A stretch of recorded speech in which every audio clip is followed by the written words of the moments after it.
ময়মনসিংহ সদরের অন্তর্গত এসকে হাসপাতালের বিরুদ্ধে গোপনে বাহিরে ওষুধ বিক্রির অভিযোগ তুলেছেন এলাকাবাসী। এসএমকে মিজানের পাঠানো তথ্যচিত্রে থাকছে ডেস্ক রিপোর্ট।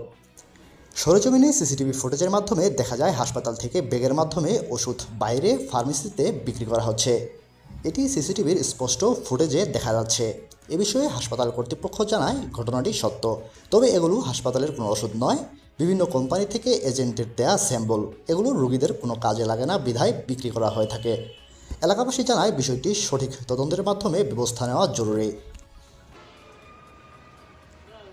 এটুকু জানি যে ওই দিন ওষুধ স্যাম্পল যে বেছে সকালে ডিউটি করে এখানে হ্যাঁ বলে গেছে ইলিয়াসরে দেওয়ার জন্য সালার মধ্যে স্যাম্পল রাখছে এবং ওষুধও সিলিপও আছে। পরে ইলিয়াসে দেওয়ার জন্য ইলিয়াস আইসে না, তারপরে এই সন্ধ্যার আগে তার বাইক নিয়ে চাকরি করে, পরে তার বাইকটা ইলিয়াসের ধরনের ওই ওষুধের দিয়েছে। ওইটা হলো স্যাম্পলের ওষুধ, আর কি দেখছি আছে এইটা আমি করি কেন স্যাম্পল ওষুধ। এর আগে পরে কি আছে এইটা আমি জানি না। এরকম ধরনের এখান থেকে যে বিক্রি হয় এই বিষয়ে না, এইটা আমার জানা নাই। এটা না হায়দরের ব্যাপারে একটু না, হায়দার ব্যাপারে আমি কি বলবো? আমি চাকরি করে আমি যেটা জানি এইটা আমি বলছি।